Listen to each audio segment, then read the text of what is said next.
Good morning, Longhorn Nation. Did you have a good weekend? If you did, if you're happy with the win over Baylor, then it's time to get your horns up. I'm Travis Gailey, joined by Orange Blood Zone, Aaron Little, and Nash from Nash Talks Texas, who loves to talk Texas. Guys, 38-6, Texas over Baylor. Nash, you happy?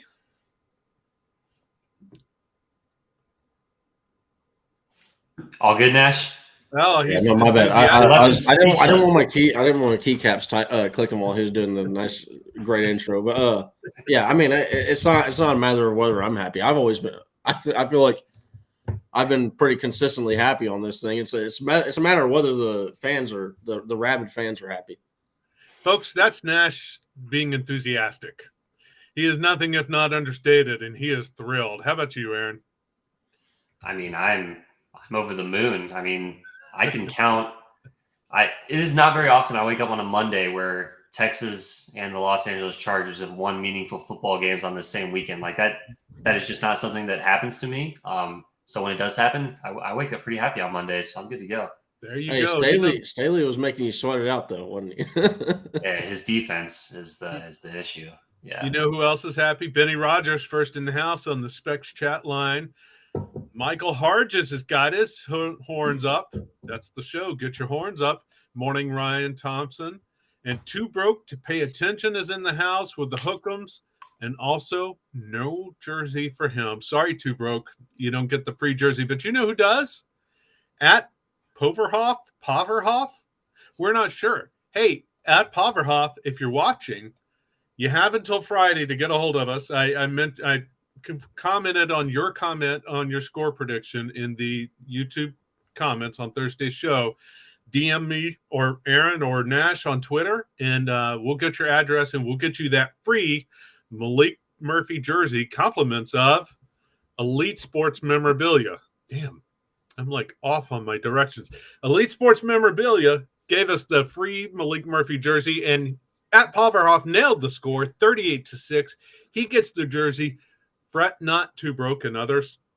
We have another jersey on the way for this week's score prediction. So you will get another chance, not Malik Murphy. It's a different one. So I want to start, now that we're on the Specs chat line, by the way, I want you guys to give us your heroes and villains for this week. Nominate a hero and villain. At the end of the show, I will announce who we think our hero and villain of the week is. Somebody, and don't be nasty with it, but like my villain of the week is going to be the city of Waco and the construction on I-35, because it's going to slow everyone down going to Dallas for the Red River Shootout. The fact that Texas doesn't have to ever go back to Waco again is a good thing, but the city in general, that's my villain. You guys got a quick villain nomination? Yeah, I mean, mine will be brief, but like anyone that tried to return a punt or a kick, I'm not gonna sour the mood, but I mean, yeah, I'm sure they'll get that figured out. But I mean, that was kind of crazy. It was like, what's the saying? It's like it happens once, it's like okay, it happens twice. Now it's just kind of weird. It happens 3 times. It's like, all right, now what the hell? Yeah, that was mine. Because I originally wasn't gonna have one, but. It like you said, if you're gonna have to find one, that's where it's at.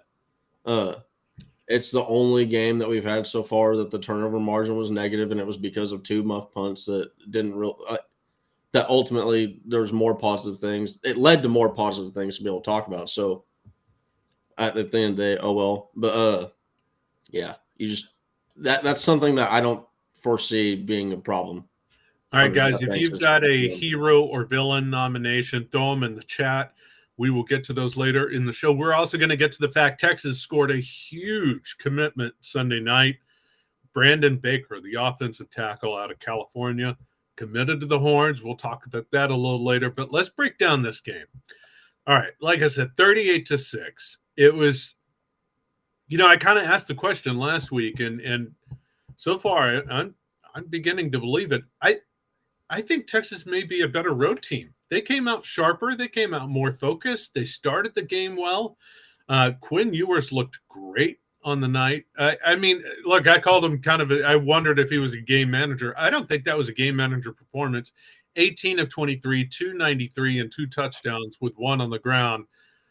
Jonathan Brooks ran his I was going to say arse off, but he looked great in carrying the ball. 18 carries for 106 and 2. Except for all the muffed punts. I get it. You guys don't like the muffs, but except for those, it was, I thought, a fantastic game. I thought they were focused and sharp. Defense played well. I have a nitpick on the defense that we can get to later, but Nash, start me off. Give me your impression of the game. What stood out to you apart from the muffed punts? Crap again. Elite defense. Yeah. Like just time and time again. I know a lot of people that are going to be sitting there saying that Texas is the second best defense in the red zone, but that's a little misleading. We're the best defense in the red zone as far as not allowing touchdowns. Baylor got in the red zone 6 times, and they only walked away with 6 points. There was multiple goal line stands. We've had opponents get in the red zone 10 times this year and only walk away with a touchdown once, and that was versus Rice at the very end of the game. So this is a very stingy Texas defense, and Pete Kwiatkowski needs to be given flowers like it's a funeral right now. Yeah. I think the thing with the red zone defense, man, I don't think that's changing. Like, I think the red zone defense is here to stay because, like, you think about what other teams have to do in the red zone. You've got to be able to run the ball and you've got to be able to throw into tight windows. It is so hard to run the ball on that Texas front right now. I mean, this is probably the best defensive tackle room that I know it's hard. Here's the deal. I was talking to my grandpa about this yesterday. It's very hard to start saying things like this, where like what I'm about to like going into the territory of, okay, this is as good or possibly better than 2005, 2009 level stuff. Because we've had such bad years that we hold those years in such high regard, right? It's like nothing can get better than that. Nothing can get better than the team that went toe to toe and defeated the USC dynasty, right? Nothing can beat that in our minds. Well, this is probably the best defensive tackle room that I've as a young Texas Longhorn. I've never seen a decent defensive tackle room be this good, like this much top end talent. I was about to say, I know you're young, but I go back to the team that the Texas defense that had Jerry Gray on it lost to Georgia in the Cotton Bowl on a muffed punt. By the way, a muffed punt blew that game. They would have been national champions that year. By the way, Two Broke was happy with Quinn's performance, and he nearly nailed it. The prediction. Good job, Two Broke. Love it. You're right, Aaron. The defense is red zone defense. You have to stop the run and be able to throw into tight windows. I do think I tend to agree with you that this defense is here to stay. This kind of production is here to stay, even as the team faces better competition. I do think next week this Saturday is going to be a test for them in that area, though, because Jalen Daniels, the Kansas quarterback, is a damn good quarterback. He's probably the best quarterback Texas will face this to date this year, and he's going to test that. I mean, he can run it in the red zone. He can throw it in the red zone. The Kansas game is not an easy game, but we will get to that later. Right now, I mentioned Jonathan Brooks. I believe, Nash, he's your hero. Is that correct? That's who you're nominating? I mean, who else would it be? I literally cannot sit here and be pounding the table for Jonathan Brooks all off season, and then when the time comes, be like, whatever. I mean, no, to be honest, I could, because like this is what I've expected all along. But hey, like y'all are seeing exactly what I thought. Like this is what the possibility was. Hey, yeah, he did a lot of that stuff, and all that was in the garbage time, right? That's good and all that, but can it keep up when he's playing in the snaps that mean stuff? Well, it's keeping up in the stats that's meeting stuff. He's yards after contact, missed tackles force, 10+ yard runs, first down, whatever you want, he's giving you it. Yeah, you can see him gain confidence, like as he gets more carries and as he starts to establish himself as the guy, and he's just getting more and more confident as a runner. And with how violent he runs, and like we've seen the breakaway speed a couple times now, it's starting and the vision, his vision too. It's like that. That's something that I think, like as a running back, if I could, I always said this: if I could have one thing on for running back, I want vision. And find me a better running back that has better vision, and I'll be a very happy man. He showed his skills this week and last 2 weeks. And by the way, his breakout game was last year in Lawrence, Kansas. So it's going to be fun to see him again this week. Ryan Thompson on the Specs chat line saying Baxter doesn't look 100%. You know, I noticed he had the one run early and then tapped himself out, called for a replacement. And it looked to me like he was limping off, but then he came back in and ran the ball well, got his first touchdown of his career. So good on you, CJ Baxter. I think it'll help the Horns if Baxter can get healthy to have a complimentary back like that. I think that's a good thing. I do think Brooks is the bell cow. And I think we all predicted, well, Aaron, did you have Brooks as predicted to be the leading rusher coming into the season? Coming into the season, I was like 50-50, but I mean, I have Brooks this week. Yeah. So I think we're all there. All of us kind of expected that, and so it's exciting to see it play out. There's not a lot to nitpick in this game. I mean, apart from the special team snafus, and look, it's not like this has been a consistent problem. This was really an aberration. I got to say, if we get into Kansas or even OU and it's happening again, then there's an issue. But I'm not worried about it. Are you guys worried about the special teams coming out of Baylor? No. And not just, by the way, the muffed punts, the missed field goal. I mean, special teams were way off their game this week. Apart from Xavier Worthy had that huge punt return, and I tweeted about this. So Worthy during the week, he said that Coach Banks, the special teams coach, had been on him to go up and get balls that are kind of like, the shaky punts. Instead of letting them go and roll for another 10, 15 yards, he's like, you got to go get those and help with special team with field position. Worthy went up and grabbed that punt, which was a shaky punt. He got it on the bounce and then took it up the field, 30 yards or so. I mean, it was a huge return, which set up a Longhorn touchdown. That same drive was when he had when Worthy had the pass to JT Sanders, followed by the short field touchdown after that. That was a fantastic return, and it was awesome to see. This is something that Worthy was talking about that he needed to correct and fix and get better, and he goes out and does that. I tweeted about it, and within minutes, we get the muffed punt. So I think I jinxed it. That's on me. Sorry, guys. I'm the one who opened up those floodgates. Keep your heroes and villain nominations coming. Again, we'll get to that. If I had one nitpick, and I want to get you guys' takes on this, because I don't know how much I need to worry about this or not, but it is something that I noticed, and I wouldn't be too happy with it. Texas did give up a couple deep balls to Baylor, and Baylor, for Sawyer Robinson's faults, of which there are many, he looked bad. But the one thing he can do is throw a deep ball. That's why his average depth of target is actually fairly high, despite the fact that he completes less than 50% of his passes. He can hit the deep ball, and he did. They had 2 or 3 deep ball connections in this game. That's on top of a couple of deep ball connections against Bama. And I'm wondering, is this something that is going to be a problem moving forward? Once is an aberration, twice is a trend, I don't know. I don't know whether to be concerned about this or not. I don't know if it's a lack of concentration late in the game when the Horns appear to be rolling, which was the case in both the Bama game and Waco last Saturday.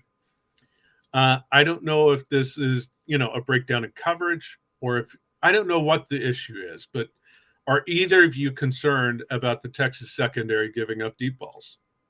I mean, I think there's ways to work around stuff like that. To me, it just seems like a speed thing that could be off. I mean, I think Bama had some very speedy receivers. I know the one guy for Baylor was very fast. It seems like Jaron Thompson and Ryan Watts, the two guys in particular that have problems with speed sometimes. But the reason why I'm not too concerned is because I just think that's something you can work around. And because the red zone defense is so good, and I think the red zone defense is going to continue to be so good because the strength of the secondary, I think, is, ball skills and then being physical. And both of those really help you in the red zone. So I think they can start, and they don't have to blitz to get to the passer because the front seven is so good. So I think they can start to play pretty conservative type of defense in these really important games to where they're making sure not to give up the chunk plays. And they're going to say, okay, you have to put together a 12 or 13 play drive to get down the field. Then you have to get in the red zone. Then you have to execute in the red zone against our front, against Jalen Ford, against Jalen Catalan, who can come downhill and make tackles. So I think PK, he can start to adjust. Even if he, if he is worried about getting beat over the top, he just plays it more conservatively and tries to allow that not to happen, because if you just take away the big plays, odds are it's going to be hard to sustain drives against this Texas defense. And then even if you do sustain a drive, it's going to be really hard to convert it into a touchdown in the red zone against this Texas defense, where all of the strengths of the defense will show up in the red zone. So I do think the secondary has a speed issue where they can just get burnt by some of these receivers, but I think that's something you can work around just by playing conservative defense. And I think this front allows you to play conservative defense because you can still get home to the quarterback. Yeah, no, I really agree with that. Like Danny in the chat sitting here saying Catalan hasn't lived up to his potential, and maybe he's not played at a all-star level yet. But I mean, hey, this last game, he outside of the one missed tackle, there wasn't really much that you could gripe at. He was a solid. He made two stops in the run game. Wasn't targeted once. So as a defensive back, that's what you want to see. I think the speed issue that you're referring to, I think that's something that the reason why those guys are in right now is because they're mentally. They're always, you can trust them to be in the Taft. He's going to be in the right spot. Jaron Thompson's going to be in the right spot. But man, the guys like Derek Williams, the more that they come along, that dude, when he gets to the same mental level that they are at, that speed is going to be like an unreal level back there. And honestly, I think the reason why there were some deep balls that were completed was because, hey, they just I didn't know. I'll have to go back and really pay attention to it. But I don't think we had many high safeties up top. I think we were, hey, we're gonna stuff the run. We're gonna make them be one-dimensional. You're gonna have to beat us one way. We're gonna take away the run completely, and we're gonna trust our defensive backs to go get the job done. And outside of those few passes, they got the job done. So the thing when I noticed the deep balls, the thing that immediately popped into my head, because I watched quite a bit of the OU Cincinnati game Saturday, was and I'm looking ahead. I know I'm skipping over Kansas. And before you jump on me, I'm not taking Kansas lightly, but even if I do, who cares? I'm not on the field, nor am I scheming the game plan. So don't jump on me. But OU, when I was thinking about the deep ball and I started thinking about who could actually punish Texas in that area, if it is a problem. I'm not saying it is. And I'm throwing out the question because there have been a couple of instances where they hit. If it's a problem, OU is one of those that can take advantage of it. I think Dylan Gabriel's a good, not great quarterback, but he can hit those. I think Jeff Levy is a decent, not great offensive coordinator. I question what kind of guy he is, but he can call those and scheme those. Now, I'm still not worried about OU's offense because, frankly, they can't run the ball for crap. They suck at running the ball. I mean, absolutely atrocious run game. Texas is going to shut them down. And I watched the Cincinnati game because Cincinnati's defensive line is actually really good. And I was trying to get a comp and get a feel for how that's going to play out. I think Texas can get more pressure on OU than Cincinnati was able to while still shutting down the run. So I'm already looking ahead to the Red River shootout. I think it pairs up nicely for Texas. I think, and we'll get to that, obviously. But, it's just one nitpick, right? It's a nitpick. Baylor did hit a couple deep balls. No, I mean, I made the same note. I mean, I made the same note watching the game. I made the same note rewatching the game. But I do think, like you're talking about OU as an example, if they can't run the ball, Texas can stop the run with a light box just with Murphy and Sweat and Jalen Ford. And that allows PK to just play the safeties back. Like, you can take away the deep ball with scheme if you want to. And I think he's going to have that option just with the playmakers he has. So, yeah, I think that's a good one. Yeah, I mean, I don't know if we want to get to more heroes, more defensive talk. I mean, there's a lot of good stuff that came out of this game for sure. Yeah, well, do you have more defensive talk? I'm happy to, because this is a damn good defense, and it is exciting to watch them play. Like, I was a little disappointed we didn't have more interceptions, frankly, but that's okay. That's a true nitpick. That's just getting greedy at that point. But it is fun to watch this defense play. What do you have for me? Yeah, I mean, they're all over the field, man. I mean, Byron Murphy was killing it early in the game. Vernon Broughton was making plays early in the game. I mean, Jalen Ford, he's everywhere. I mean, it's like fun to watch during the game, but then when you rewatch it, you just see 41, like he's in the flat, he's in the middle of the box, like he'll drop back at, like he's literally everywhere. Yeah, the defense is a lot of fun. I don't think it's going away, man. I think they're pretty deep. Hopefully they can stay healthy, especially, up front. But man, yeah, they're just nasty. And I think, like we talked about it last week, if you give this defense a lead, they're just going to sit on people. They're going to make people one-dimensional, and then it'll be over. We finally saw that happen. Texas was able to score some points early, and I mean, it was as expected against this Baylor team. Also, yeah, Baylor's so bad. Jalen Ford with the team leading 8 tackles, 4 solos. Anthony Hill right behind him, by the way, with 6 tackles. But the start of the game had to be Byron Murphy. 4 tackles, all solos, 2 sacks, 3 tackles for loss. He looked unstoppable, Nash. You talk about the defensive line being the best you've seen, and somebody else in the chat mentioned Casey Rogers and Casey Hampton and Aaron Rodgers, which is a damn good duo. What did you see from Byron Murphy on Saturday? Just the same thing you've always seen, is just a relentless pursuit. Like, the dude, like he looks like he wants to go back there, and he has bad intentions when he gets back there. Like, he wants to get back there at all costs. And Byron Murphy, I know you mentioned that, like, Aaron, he's a legit, like, fullback weapon. Oh my gosh, dude! He's proven he's got hands. That's something that is no doubt going to, especially, like, could you imagine if, like, a Shanahan drafts him, right? Oh yeah. And it's just like, that's when a guy like a Shannon, like to those few offensive minds that still use fullbacks, like a Mike McDaniels, like for the Dolphins, it adds just a little, like, it sounds stupid to talk about, right? But it's not. It's noteworthy. Like, it adds that little bit of value that no other defensive tackle has. It's a legitimate issue. But Mike McDaniels and Kyle Shanahan can go, hey, you actually did that, not just like as a gimmick, right? Not just a one-off gimmick. Hey, we're putting the defensive tackle in there to bull up. No, you're like an actual guy that if you had, like, wanted to play fullback, you could, like, if the fullback was still around, he would still he'd have a pretty good shot at playing fullback. But honestly, I think one of the most I just want to make sure that we never, like, we don't miss him. But David Benda, like, and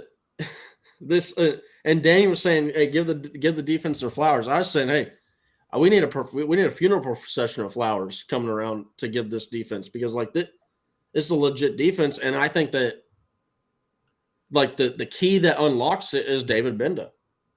I mean, you look at this, like, a Jalen Ford he's very good in coverage. That's not going to be David Benda's strengths. But what David Benda is very good at is his ability to stop the run, his ability to go after the quarterback, his ability to have closing speed. It's just like they're very complementary to each other, and it's so amazing to see this. Byron Murphy, to get back on him, he's just an absolute animal beast back there. Like, love to see it. The Byron Murphy at fullback thing, man, it is not a gimmick. It is a legitimate problem for opposing defenses. I mean, I tweeted out the clip. I watched it like 100 times. When he explodes to hit that block in the red zone, he accelerates like Saquon Barkley, and he just like blows straight into the guy, knocks him back. And we know he can leak out. Like when he got that touchdown the other week, like I went back and watched that one. It's just like he looks so smooth. Like he is a freak athlete. I hope. I mean, they're going to keep using him at fullback. I don't know why not, because he's just Byron I Murphy want to see a carry. I want to see him carry the ball. I want to see a fullback dive. Yeah. Like you were talking about that explosiveness, right? That like just the explosion to the hole. Acceleration, like he accelerates like a running back. Like it is crazy. That's exactly why I like it. Almost like a Peyton Hillis almost. Byron Murphy is actually on the freaks, the freaks list that the Athletic puts out every year.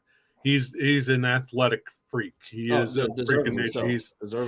And by the way, the Byron Murphy at fullback is the answer to the problem that popped up during the spring that I noticed and wrote about on orangebloods.com. And if you're not a member, you should join Orange Bloods. It's well worth it.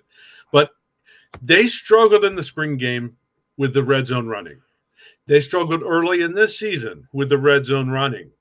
And part of it is, I know, look, in the spring game, for instance, they're going up against this defense, which we now know is, we knew it was good back in the spring. We didn't know it was this. This is incredible.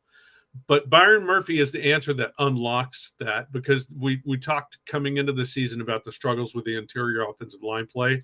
He is that, well, you know what? He's the extra blocker that they used to bring in last year with Andre. They put Andre Carrick as a tight end, and he would be the tight end and the motion tight end, and would be the blocker.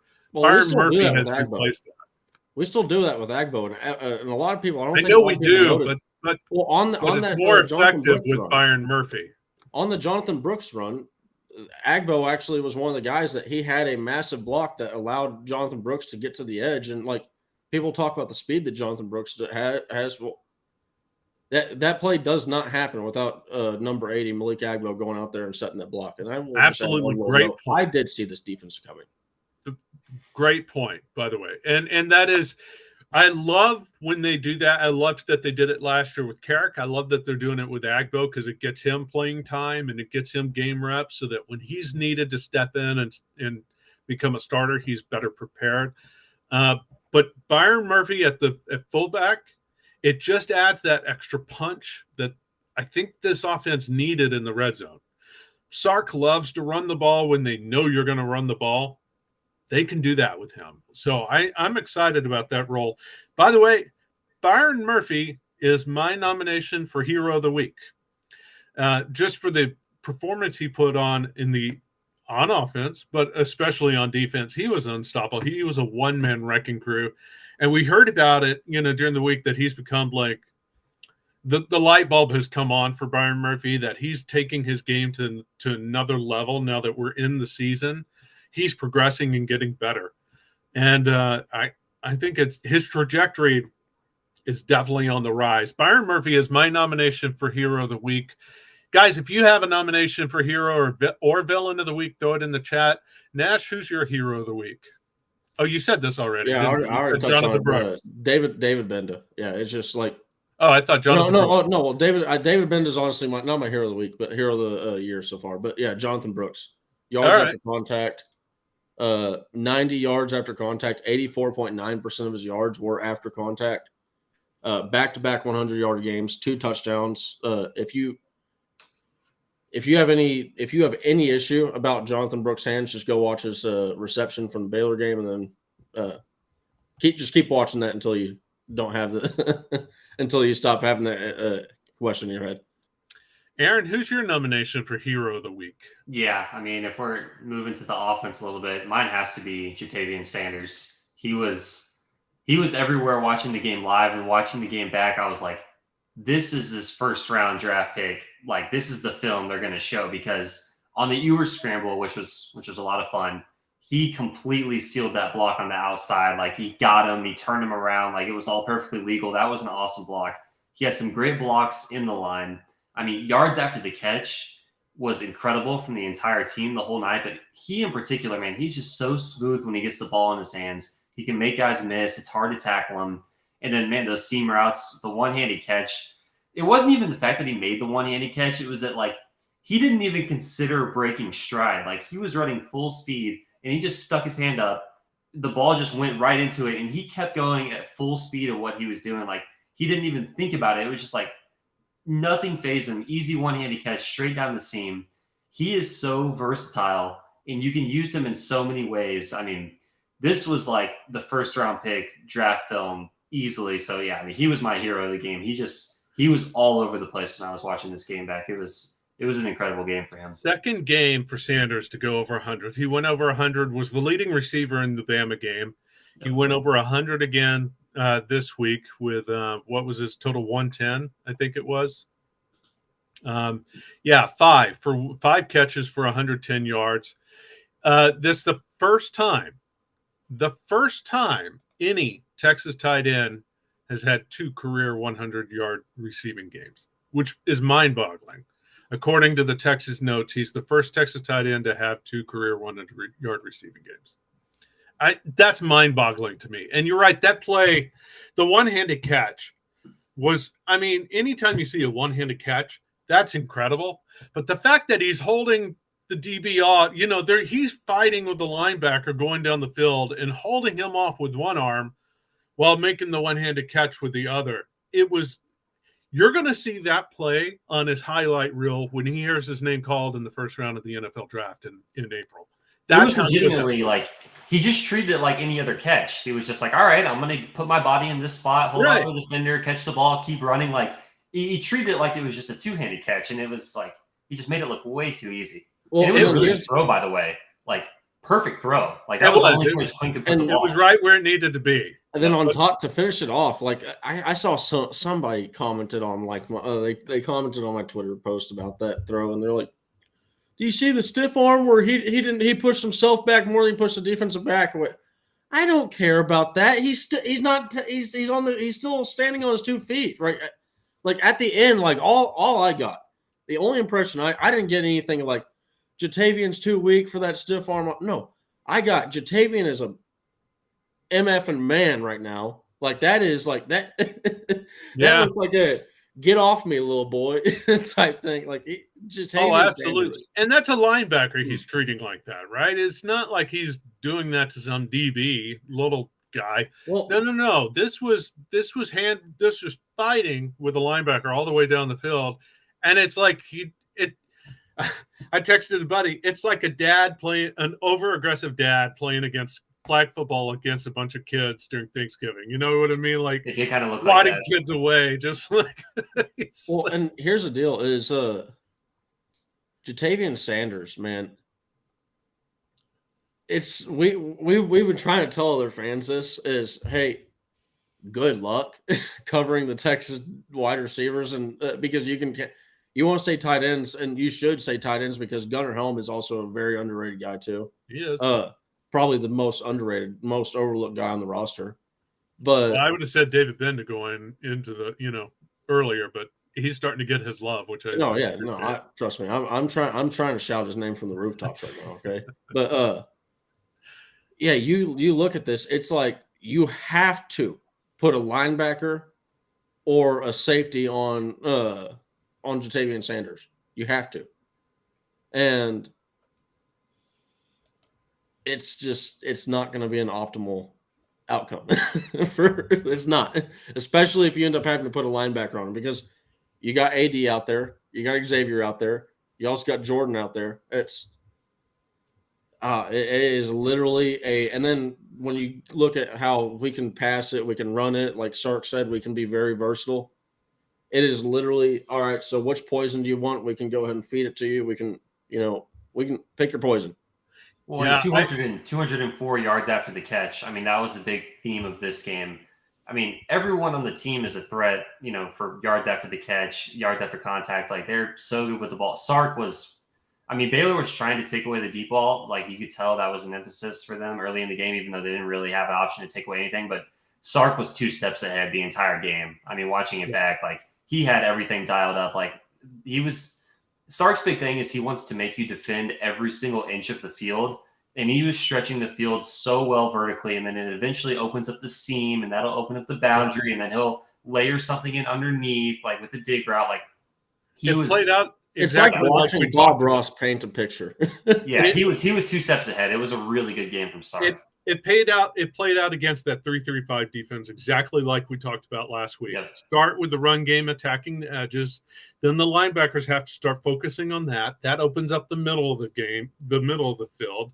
And then eventually, if he had kept playing, it would have hit the deep ball as well, just because then the safeties have to start cheating down. Yeah, I mean, everyone always talks about, like, oh, he needs to stretch the field vertically, like so many deep balls.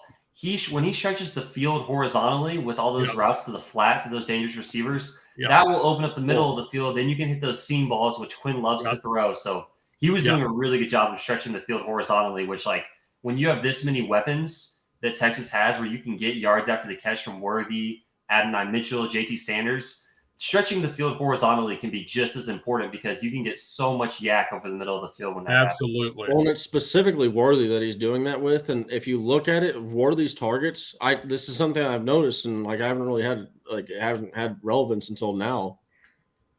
Worthy's targets are always they're early. Sark, and it feels like Sark is going out there and he's saying, hey, I'm going to establish X as, hey, you have to defend him. Once you defend him, I'm going to peel another layer of the onion back.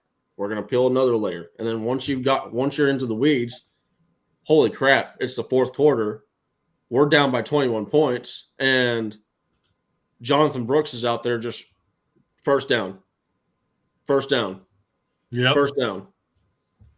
And they took I know it's all gas, no brakes. I wouldn't say Texas put on the brakes, but they definitely took their foot off the gas. By the way, speaking of Worthy, that's too broke to pay attention's hero nomination. He's been saying it for weeks. If you get the ball into his hands, receiving, running, or passing, good things happen. He throws a deep ball, man. He definitely does. He does a deep ball. he might have a better deep ball than Worthy. He might. And you know what? Some people were against that play, saying, "Oh, they shouldn't have done that. You're putting something." I think Sark, and I agree with him on this. You put more things on tape ahead of a game like OU, and you're forcing them to expend time to prepare for so many different things, as opposed to spending all of that time focusing on the bread and butter, the things that, the base plays that build up to that. I love putting a lot of stuff on tape, and I guarantee he's got more in the bag.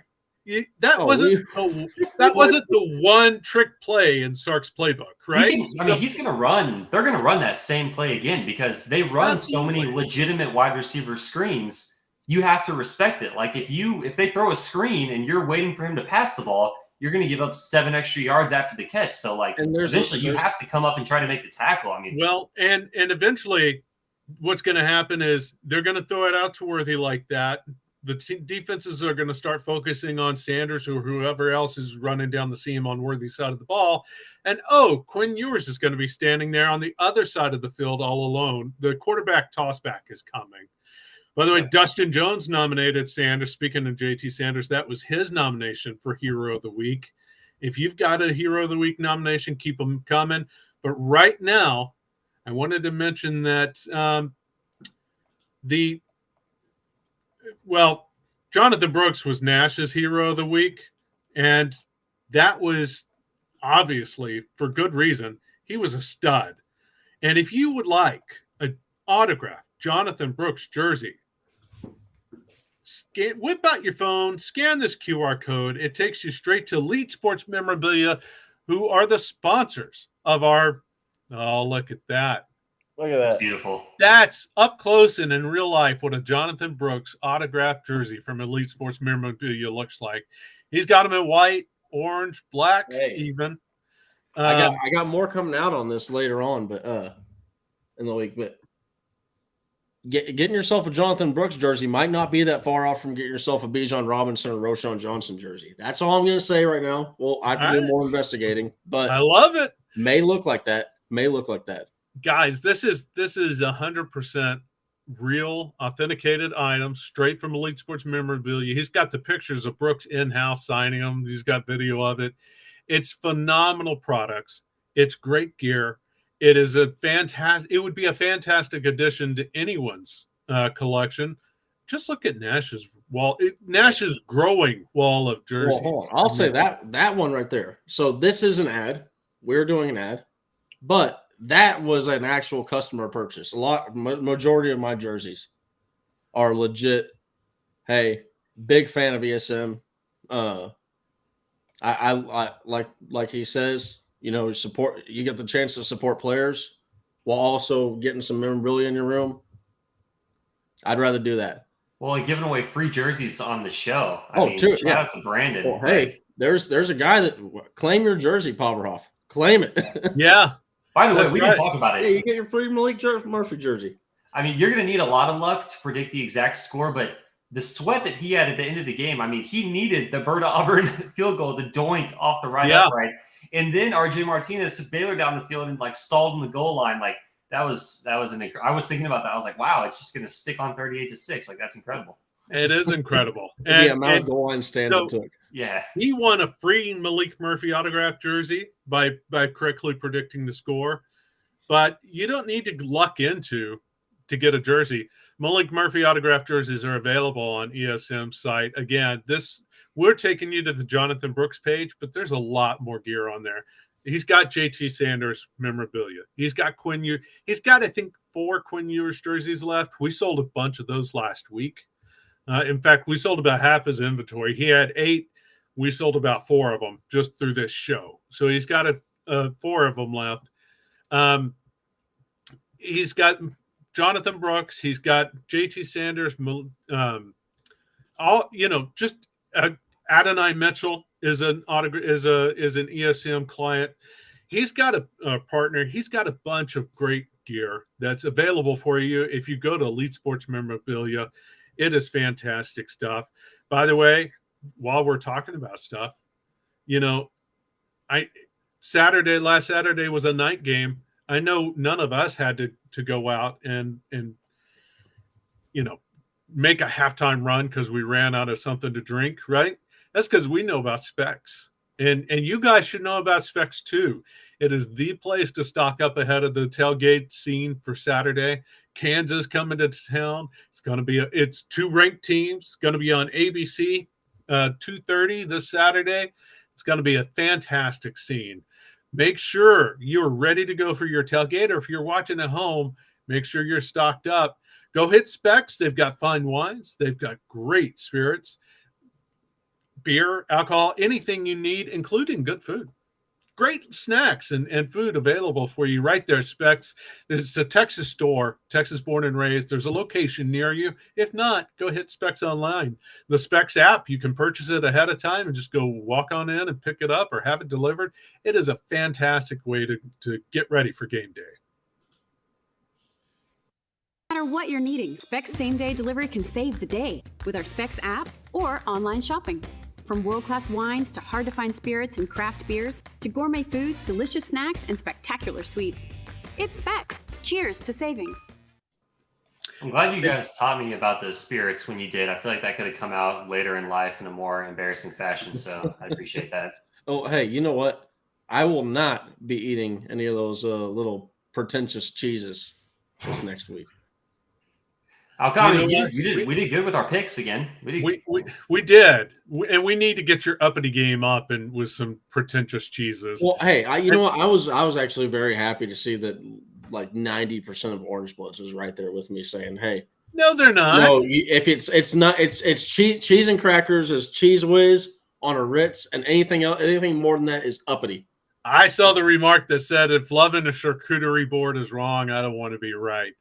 By the way, talking about not knowing about spirits, I thought this was hilarious. You know about Bob Ross, but not Dazed and Confused. I don't know about Bob Ross. I didn't. Yeah, no, he doesn't know about this. Okay. Hold on, this is like you can't even say generation this or anything because Bob Ross is like across all generations. Okay, Like, so it's like you're way ahead of me on the reference game. no, but have you been on the internet? Is my question. I'm on the internet. Yeah, I'm there. Well, how have you not how do you not know about Bob Ross? Like this, like Bob Ross is like he's busy Googling about the Arizona Diamondbacks. He's not. I mean, he's not an athlete, right? I mean, if he's not. Oh no, he's what? It depends. Actually, I'll say this. Hold on. It depends on what you're like. He's not fast twitch or anything like that, but his the precision, right? Hey, that's athletic there, Travis. That's but athletic. I'm saying literally, like he's like not a famous athlete. I'm assuming he's either he's a painter. He's a painter. He's a painter. If you hold on, hey, no, hold on, no, you'll know who I'm talking about. You know, like there's the dude with the afro. He's a white dude with an afro, and he's always talking very soft like this. And hey, if you make a little mistake, don't worry about it. There's only happy things in life, and there's only happy. There's no accidents. There's only happy accidents. You're barking up the wrong tree here. Aaron has never even anywhere. Aaron has never. Yes, it's the memes. He's been memed to death. It's just look up Bob Ross at 7:30, and you'll be like, oh, that guy. I mean, I can look it up now. It's like you guys can talk about something else. It's like Morgan Freeman, but it is shocking how little you know about any pop culture. I've never seen this guy in my life. I've never seen this guy. It's you're a member of society, right? I'm no pop culture maven. I could care less about these things, but you're still a member of society. This is like people who are like, "Oh, I don't know about sports." I've failed almost every art class I've taken. These things happen. I made it this far. I don't know. I mean, I'm doing fine. Have you? Are you? Are you really though? I think so. I think it looks like he's doing all right. I mean, we're fine. Listen, both of you. If you don't know who Bob Ross is, or turn on PBS, or if you don't know what a good cheese I'm not watching PBS. There's no way. I'm saying turn on PBS every now and then, or if you don't know the beauty of a nice blue cheese, then you're not really living. You lost me. I'm just telling you. You got to go past the cheese whiz and find a good cheese every now and then. Look, even the outside. His 10-year-old knows who Bob Ross is, for Christ's sakes. I'll say, hey, everything that Travis said was on point except for the blue cheese. When you start adding mold into cheese intentionally, that's when the stinkier the better. That's all I got to say. By the way, so we got some actual Longhorn news to talk about. Brandon Baker, the high four-star Rivals offensive tackle out of California, number 28th ranked player in the nation, number 3 ranked player in the state of California, coming out of Modern Day High School, which is a perennial powerhouse, and they have a bunch of studs on that program, committed to Texas last night. It is, by the way, in no small part due to the play that Texas is doing on the field this year. I can't tell you how many times over the last decade we've watched players of this caliber talk about Texas, be interested in Texas, even visit Texas, but the play on the field always left them wanting more. They wanted to see more. They were always interested. They were never able to pull the trigger on it because Texas just kept underachieving. That's changed. And I talked about the play on the field not mattering. You know, sometimes we hear, oh, recruits don't really care about what happened in one game or this. That's BS. I don't buy it. And Brandon Baker said that. So he talked to Adam Gorney, the Rivals reporter out West Coast, and he said, quote, the trajectory that Coach Sarkisian has taken to the Texas Longhorns is on the up and up. Next year, they'll be moving to the SEC, so I'll be playing the best conference as well. The Alabama win was definitely a big deal, he said. That's a quote. I could see they could compete at a high level. That, along with Coach Flood, who Coach Flood told him he compared Baker to Jedrick Wills and Kelvin Banks. Jedrick Wills, of course, is the Alabama tackle that Flood coached up at Bama, who went on to be the number 10 overall draft pick and is playing for the Cleveland Browns right now. Kelvin Banks is headed towards a top 10 NFL draft pick next year. That's the kind of player we're talking about in Brandon Baker. And it is because Texas is no longer underachieving. It is because they won at Alabama. They won on the road. They're winning. They're winning these big games, and that's a big deal. Too broke to pay attention pointed this out earlier. Simmons tweeted out last night after Baker committed. Practice going to be so teed. Love to see that camaraderie between recruits. He's not the only one, by the way. There's a couple of other stud players out of California, including Jordan Davis, the stud running back, who's, I think, 5th in the nation in the 2025 class. He's way up there. He's high on Texas. He sent the googly eyes tweet after Brandon Baker committed. You don't think he's going to love having Baker block for him in burnt orange? These things are compounding. It's like compounding interest, right? The more you start to do, the better you get.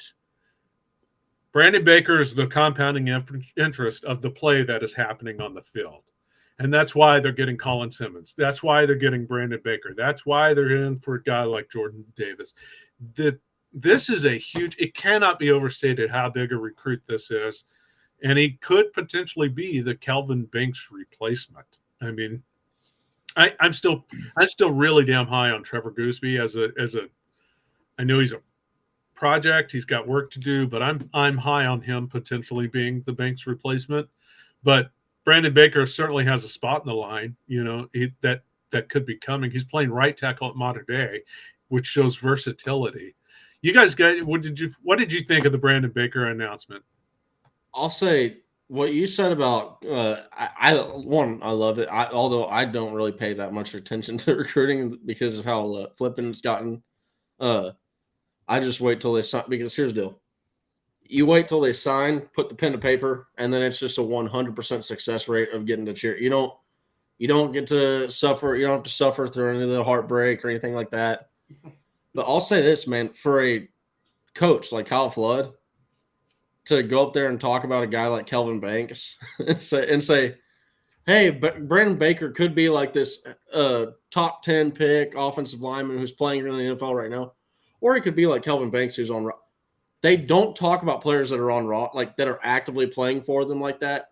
It is very rarely that you'll ever hear a coach go and say, yeah, the top 10 NFL pick right there.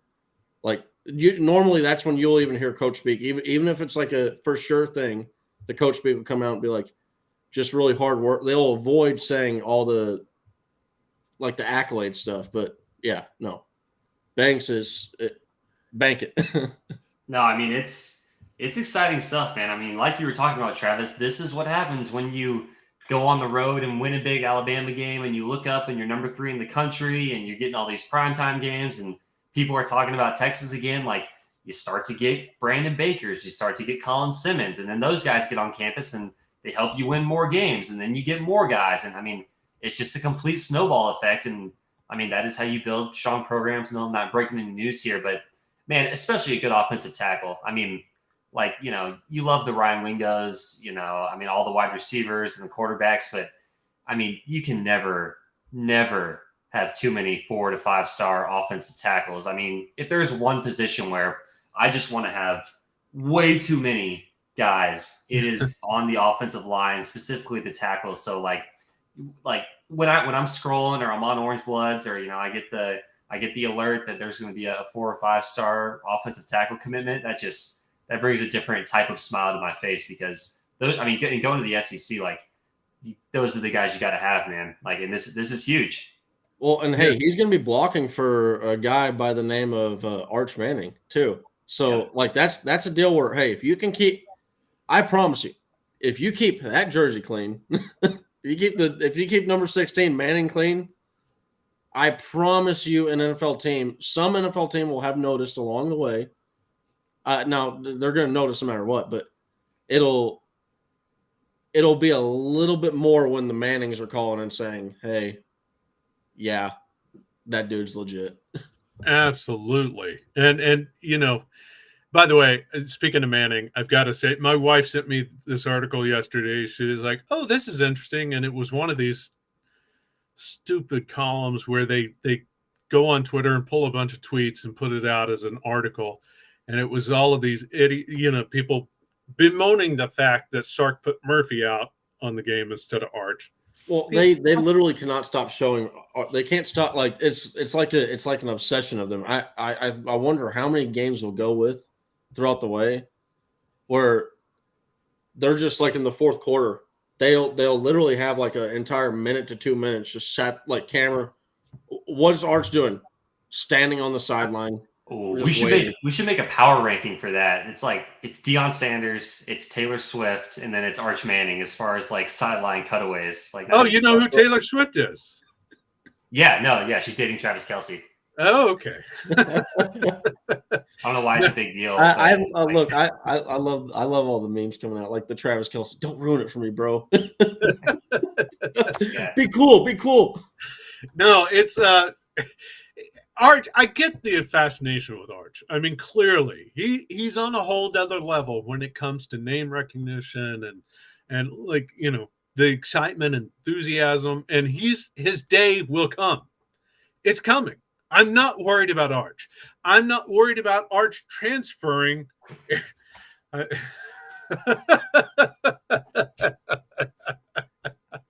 don't know. I've not listened to many of her songs, but really?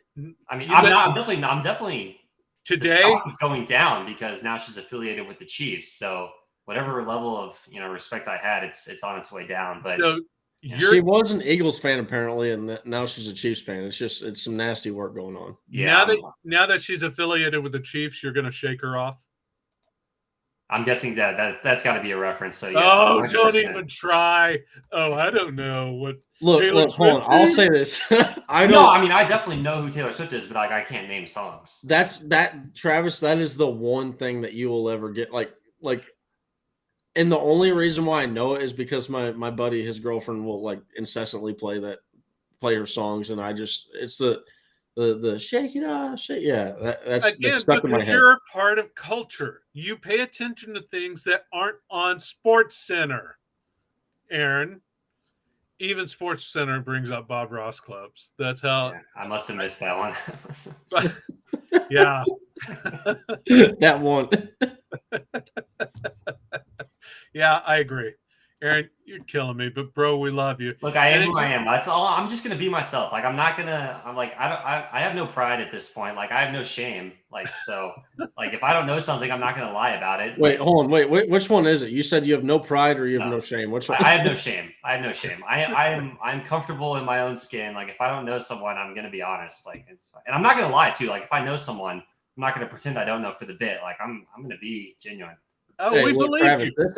No. We absolutely believed you. And by the way, if you think it's pathetic that Aaron does not know who Bob Ross is, or that he doesn't know what Dazed and Confused is, which is mind-boggling considering he actually likes Texas football. If you think it's pathetic he doesn't know any of these things, smash the like button for the rest of us, because frankly, Aaron, I love you, but it is sad. It is truly, truly sad. You need a cultural intervention. You need, I know you're on OB Live all day, and you should be, by the way. If you're subscribed to the channel, you'll see that coming up next is Anwar Richardson's Old Fashioned Sports Show. He knows who Bob Ross is, I promise you. As do Jeff Ketchum and Chad Hastings on House Divided, the show coming up at 1 o'clock. They're on at 1, is that right? Or noon? What, House Divided? 12 to 3. 12 to 3. 12 to 3. Yep. House Divided from 12 to 3. Well, yeah, no, I'm distracted by the chat, but yeah, I mean, and then we got Football with Friends, Alex Dunlap, 3:30 to 5:30. Outsiders tonight, 9 o'clock. Chance Mock, Chad Hastings. They've always got the party started. But yeah, OB Live all day. Yeah, I mean, if you want people that know references, just watch House Divided. Those guys are on top of it.